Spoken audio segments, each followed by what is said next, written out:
While we're setting this up, I just like to say that this is a tremendous honor for me. I've traveled all around the world.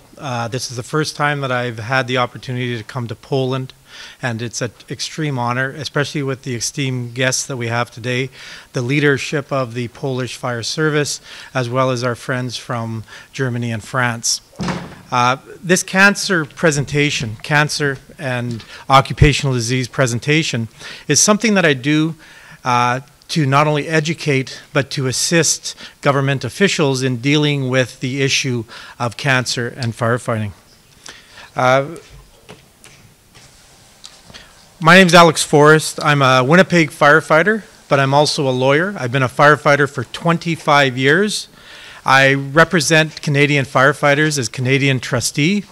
I represent 25,000 firefighters in the country of Canada, and I'm also sitting on the executive board of the International Firefighters that represents 300,000 firefighters in the United States and Canada.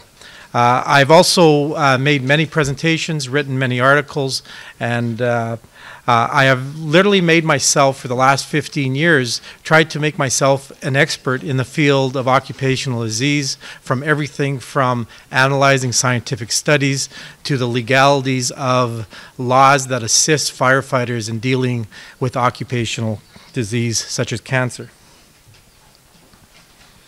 One of the tragic ironies of our job is that firefighters love what they do, but in many ways, firefighters don't understand the dangers that they face.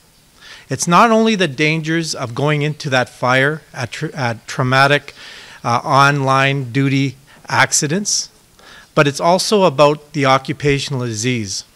Because what happens is every time a firefighter goes into a fire, they are coming in contact with carcinogens. And there's no way for us to protect ourselves. Our firefighting gear is the same as in Poland. Our gear is designed to protect us from ambient heat, upwards of 1,000 degrees Celsius. But it doesn't protect us from what's killing us the most around the world, and that's occupational cancer. Study after study shows a connection between firefighting and occupational cancer. And that's what we have done in North America and Australia, is we've used the studies that have come out of the scientific community that has showed a conclusive connection between many firefighter cancers. What I'm going to do is I'm not going to be going into the science, because I know that we have an expert here that's going to be discussing this. And my presentation will be approximately 30 minutes. But this is a presentation that I literally do for fire services around the world that takes anywhere from 2 to 3 days. That's the complex nature of firefighting and occupational disease and cancer. And the reason that it has become such an issue is because we have been tracking the issue in Canada, United States for over 30 years. And we now know that occupational cancer is the biggest killer of firefighters around the world. The reason for this is plastics and their increased use in society. We all get our products, a large extent, from China. Every year, China creates upwards of 12 to 50 new plastic chemical combinations to assist them in cheap products that the world buys. And what happens is, when these products come to our countries and it's involved in fire situations, what happens is that these carcinogens interact with each other, and the firefighters come in contact with these carcinogens. So it's not one fire that is killing us. It's hundreds of fires over our career. And the cumulative effect of that has catastrophic effects on our cell level that allows us to get cancers earlier in life and at a greater rate than the general population. And this is supported by IARC, which is the International Agency of Research on Cancer, and the World Health Organization. Just how do we deal with this issue? One of the things is that you may say, well, things are different in North America or Australia, but it really isn't. As I was walking into your fire college, I noticed that you have plastic styrene aspects that are going for insulating your building. You are renovating your building. that's one of the leading causes of benzene when that goes up. And benzene is a carcinogen. And that type of styrene based, the styrofoam that you're putting against your building, when that goes up in combustion, firefighters are having to come in contact with the combustible carcinogens. So it was really interesting that that exact same insulation is being used in buildings in Canada, United States, and other areas of Europe. What I'm going to be talking about specifically is what's going on around the global aspect, because it really started in North America, and the country of Australia has just passed the same laws that we have in Canada and United States that recognizes the link between occupational cancer and firefighting.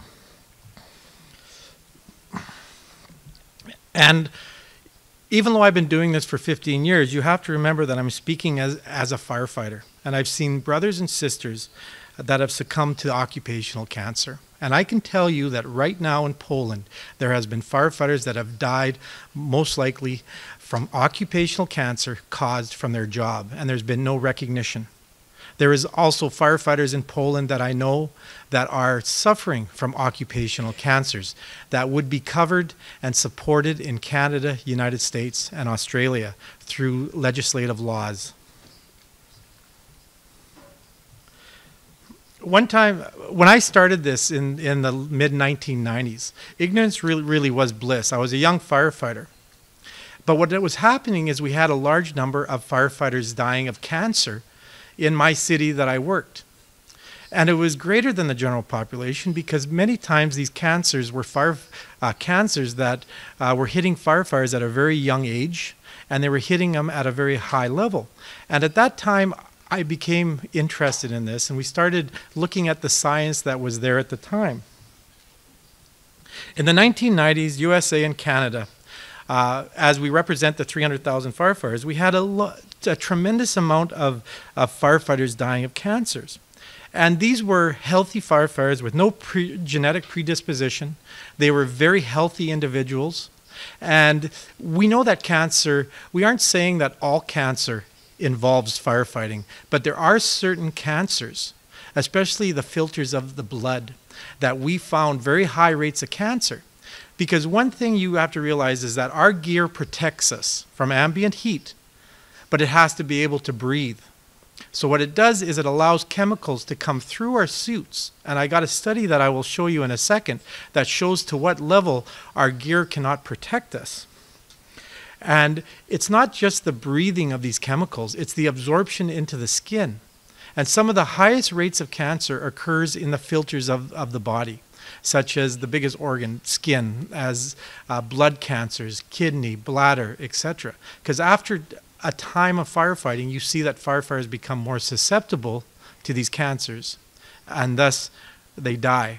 And when they die of an occupational cancer in Canada, United States, and now Australia, they are recognized as a line of duty death in the same manner as if a firefighter had died fighting a fire on scene, falling through a floor, etc.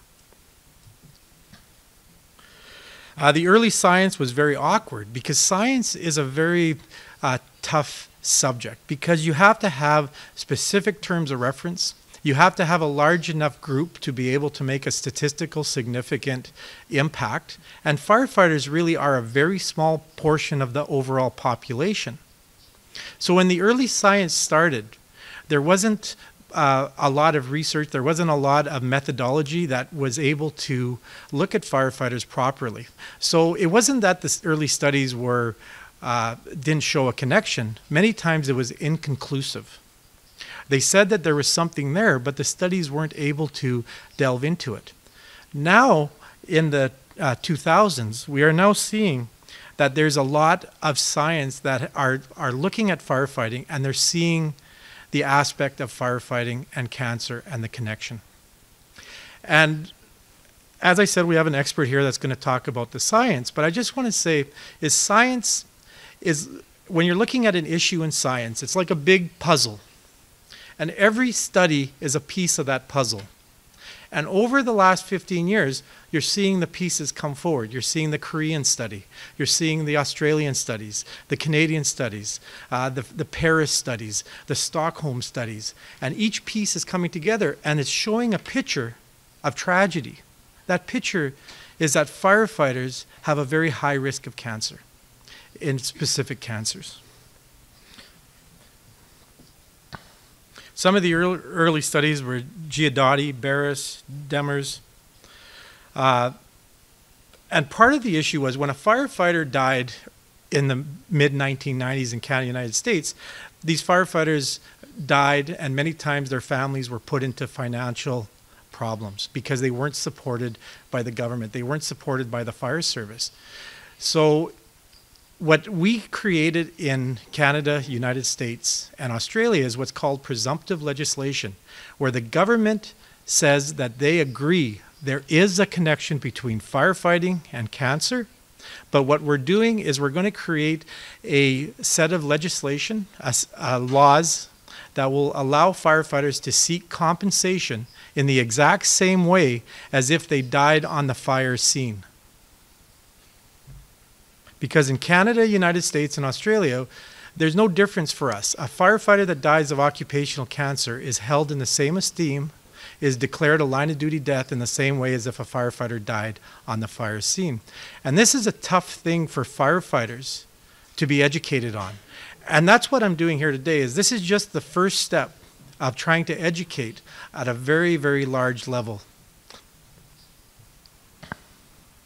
It started in the United States. The original legislation basically involved pension, health care benefits, but there was no consistency or scope. It wasn't until Manitoba in 2002. We created the first legislation that allowed easier access for firefighters to access support from the government and the fire service when they get diagnosed for cancer or when they died of an occupational cancer. And in 2002, when we enacted this, there was no firefighter in the country of Canada, just like Poland is today, that was ever acknowledged that they died from occupational disease. Not one firefighter in the country of Canada.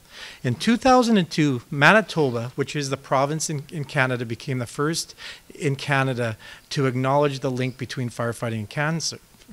What's happened in just a few short years, within 8 years, 90% of the jurisdictions in Canada has accepted the risk between firefighting and cancer.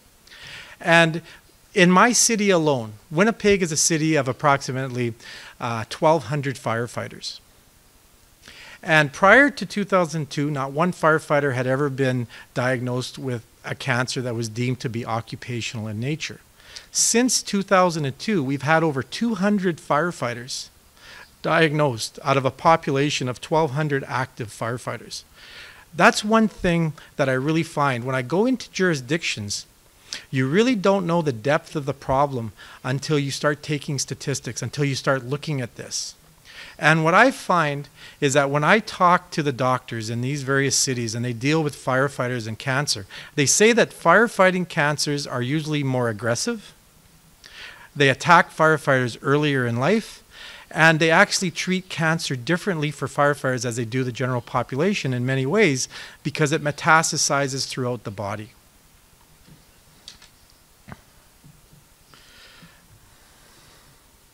What occurred too is that it started in Canada in 2002. It spread throughout the United States. You now have 90% of the firefighters in Canada that are now covered for occupational disease as part of their job.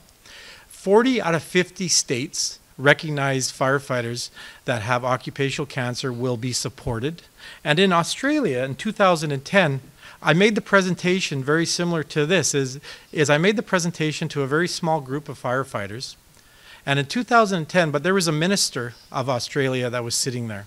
And what happened is they brought me back to Australia 12 times within a 3-year portion. And we had educated all the politicians, the bureaucrats, and the fire service within a 3-year period. And in 2011, they passed legislation based on the Canadian-American model. And it was done because of a thing that was a tremendous, stunning success. So they went from no education, no knowledge of the issue, to actually creating a federal inquiry into the number of firefighters dying of Australia. And they brought in the experts around the world, and the government of Australia said, this is wrong. Firefighters are dying of occupational cancer, and we are not supporting them. So what they did is they passed it federally. Across all of Australia, firefighters are now covered for occupational cancer in the same way as if they get hurt on a fire scene. The connection between cancer and firefighters have now gained worldwide attention.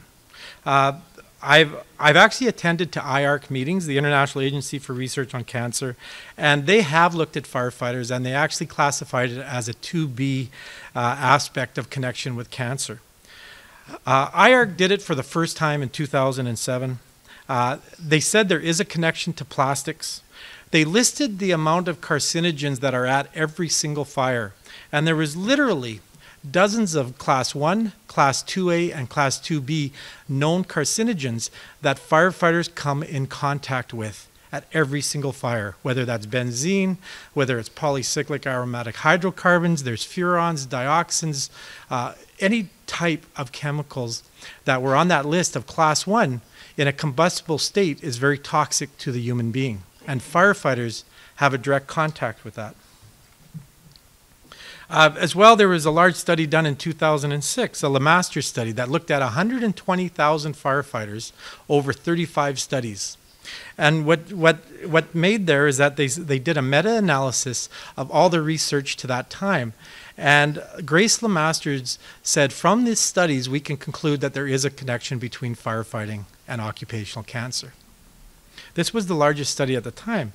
And since 2006, we've now had many other studies. T. Gadati from Manitoba did a massive report to the Workers' Compensation Board of Canada detailing the extent of occupational cancer in firefighting in Canada. There's been a Korean study. So this is a study that goes, these studies are now around the world. A Korean study shows that a tremendous amount of cancer for firefighters compared to other emergency workers. And they link it to the connection to increased plastic use within the Korean society.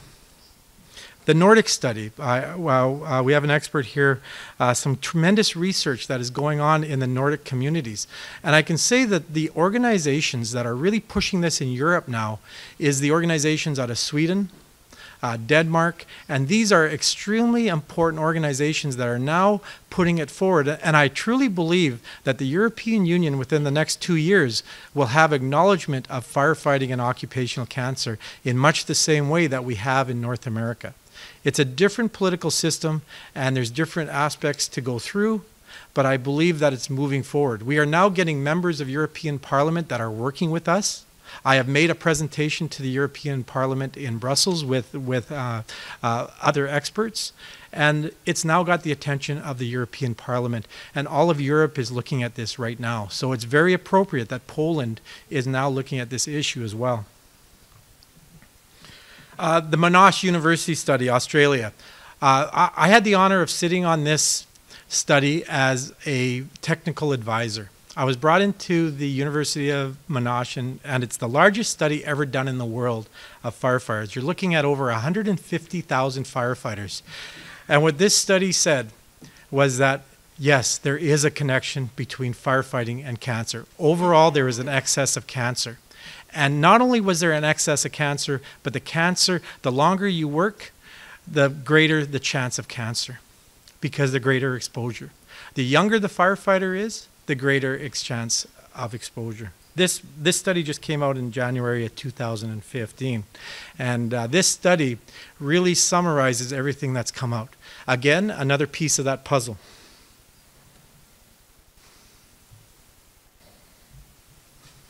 There's also been a study out of the United States that worked on Lemaster's study that came out talking about firefighters in the United States. They looked at 30,000 firefighters in the cities of Philadelphia, Chicago, and San Francisco. Again, the study suggests there is a connection between firefighting and occupational cancer. But science is a big puzzle. Science is a very tough aspect for governments to accept many times because there's competing scientific discussions. And I want to be very honest. What happens is that sometimes science and industry aspects, for instance, have a tremendous impact. We all know the stories of cigarette, tobacco, and lung cancer. We knew there was a connection between lung cancer and cigarettes long before it was a conclusive fact. That's because of the nature of science. Because what happened was there was organizations such as tobacco companies that would use science to try and create inconclusive results. So they blurred the issue for 10 to 15 years. But ultimately science won out that there is a connection. You're now seeing that play out with climate change. You're seeing that the majority of scientists say, yes, there is an issue. There's a connection between greenhouse gases and climate change. But there is an aspect of science that says, well, the results are really inconclusive. We don't know if it's connected to just changing aspects of society, or is it connected to global warming due to oil, gas companies. Lo and behold, you have science largely supported by oil and gas companies that say, well, we aren't sure that there's global warming, and we aren't sure that it's being resulted because of a result of oil and gas. So you see that there's competing aspects, and firefighting is no different. We have many plastic companies that fight us. When I make my presentation, generally speaking, the plastic companies know about it within a couple weeks. I will guarantee you that the plastic companies will get in touch with the Polish government, get in touch with your fire leadership and say, we want to talk to you about the plastics. It's really not plastics that's killing firefighters. It's really not the carcinogens. It's other aspects. I will guarantee you that will happen once they find that we have made a presentation here.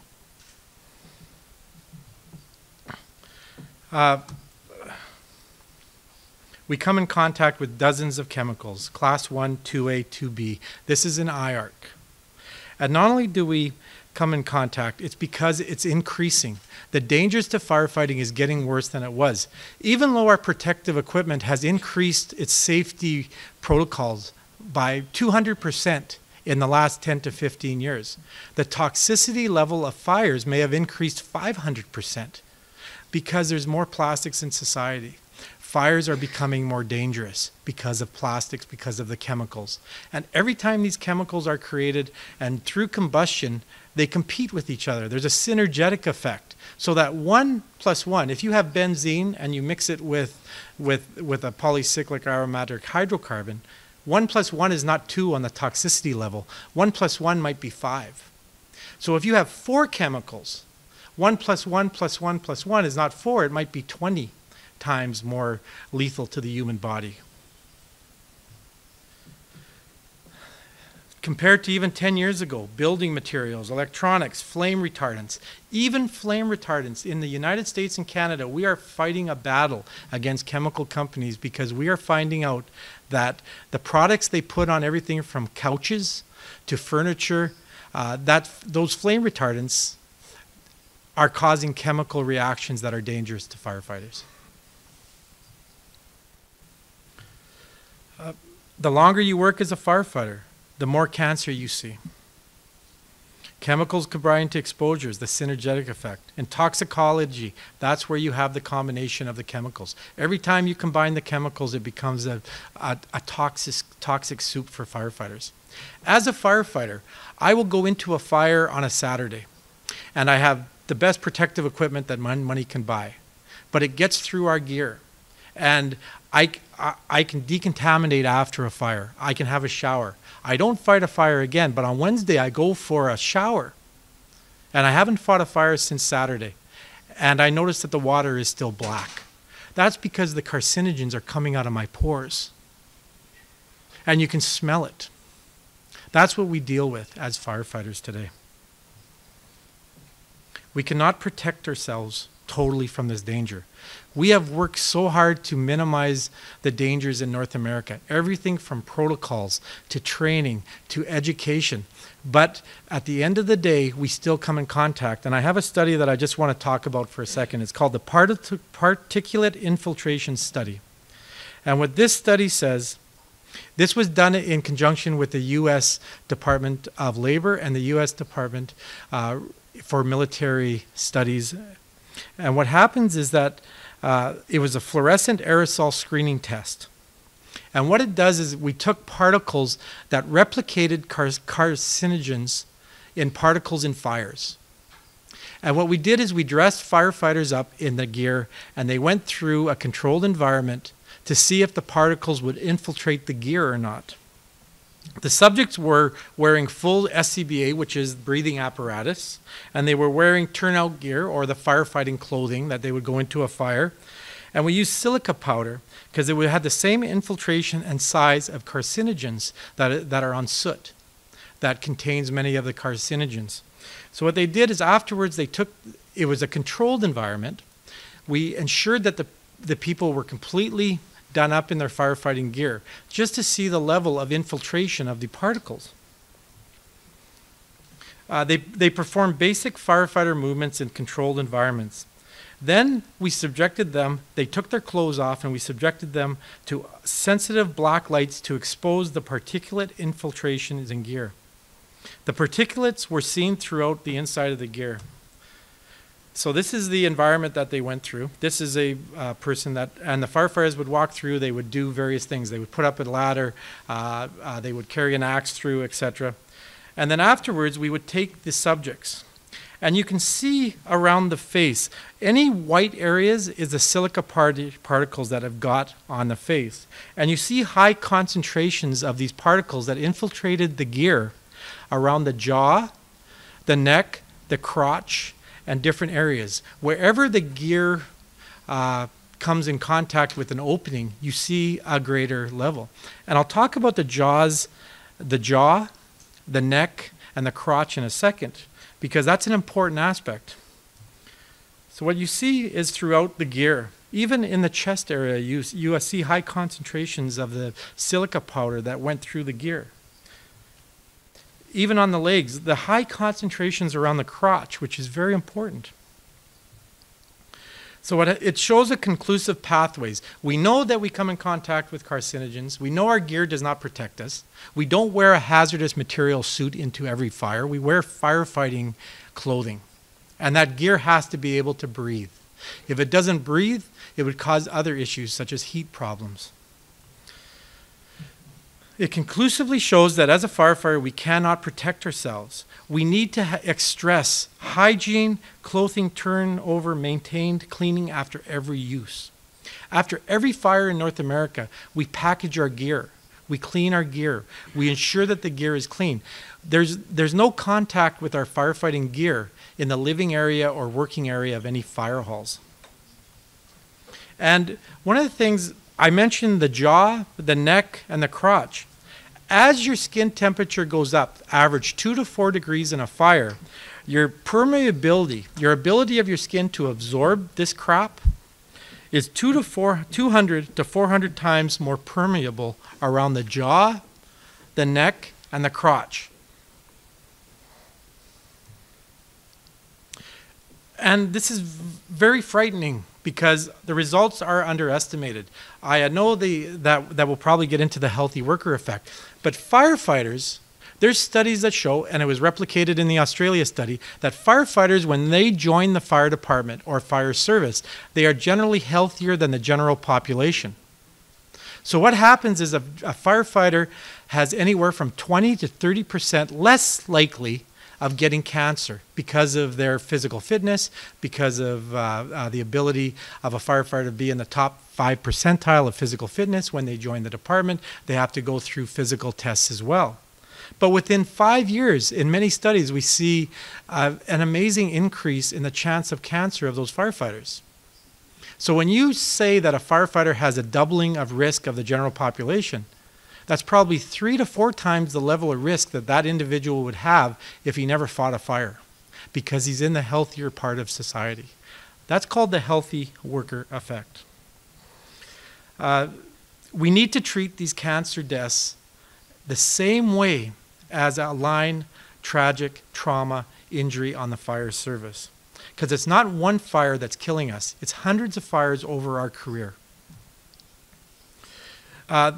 And presumptive legislation is the logical conclusion, but that's not really what this presentation is about. It's about educating you and trying to, it's a very sombering thing, especially when I present to firefighters, because many firefighters don't fully understand the risks. And I just want to say just one quick story. This issue of soot and cancer is not new. It's been studied as far back as the 1700s. Percival Pott was a scientist in the 1700s. And what happened was in England, a high number of 5, 6, 7-year-old children were dying of scrotum and testicular cancer. And they couldn't understand why this whole generation of young, blue-collar young children were getting such high rates of scrotum cancer. They never had the scientific tools back then, but Percival Potts was assigned by the government of Britain to look at this. He would take these children who had very, very tough cancer, scrotum, testicular cancer of the penis, and they would bring them into the hospital. And they would put them in a hospital bed, clean them up, because many of them were filthy. Many of these children never even had clothes. And I'll speak about that in a second. And then Percival Potts would come back 2 days later, and the sheets and the bedding was black. Again, it's coming out of the children's pores. And what happened was these children, 5, 6 years old, would be sent down chimneys because they were small, they were able to go down chimneys, they were tremendous chimney sweeps. And they weren't given clothes because the clothes just were getting very dirty. So they would literally wear this carcinogen, the soot. We know now today that it's polycyclic aromatic hydrocarbons. That's what it is. And the crotch area is one of the areas when you're sweating, when you're heating, you have a tremendous ability of your body to absorb in the crotch area and the neck. So what happened is his work resulted in the first presumptive legislation, the Sweeper Act of 1786. And industrial England said, yes, there is a connection between scrotum cancer and chimney sweeps, so we're going to legislate a safer environment. They said that children could no longer be a chimney sweep until they were 8 years old. And secondly, you had to provide them with clothes. That was the Chimney Act of 1786. It wasn't until 150 years later, 200 years, where they realized that what's causing the scrotum testicular cancer was the soot. But even back then, common sense showed that this is dangerous stuff. Firefighters are present-day chimney sweeps. We are going into these fires. We are covered with soot. And there's no way to protect us fully because of the thing. And the carcinogens are even more dangerous than they were 10 years ago because of the increased use of plastics. Presumptive legislation.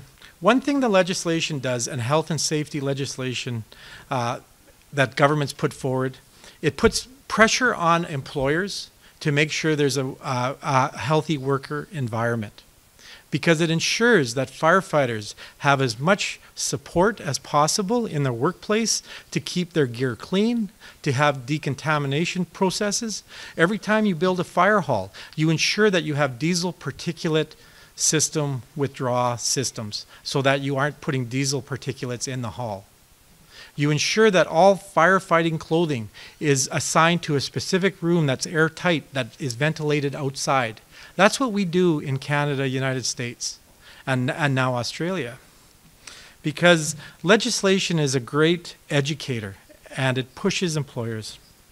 It allows us to create a protocol to minimize cancer risks where we can. And just as anecdotal medical information is that this is a tremendous problem. It is the #1 killer of firefighters. We know that because we've been tracking this for decades in the United States and Canada. We have no way to protect ourselves. It's killing us. The situation is getting worse because our gear still does not protect us from the carcinogens that go on our bodies every single time we fight a fire. Governments and politicians need to admit there is a problem. That's the first stage. You need to admit that there is some type of connection between firefighting and occupational cancer. And what that will do is that will push steps to make the work environment safer for firefighters. This presentation is being done in the memory of the many firefighters who have died of occupational cancer with no support or acknowledgement from their political leaders. I always end my presentation. I've made over 50 presentations from around the world, and I always do it for the firefighters that have not been acknowledged. And I hope that Poland moves forward in creating preventative measures. And I hope Poland is one of the leaders within Europe to recognize this fact of occupational cancer and its connection to firefighting. And again, it's been a tremendous honor for me, sir, to be here. And I look forward to further discussions with yourself and the leadership of the fire service in Poland. Thank you very much.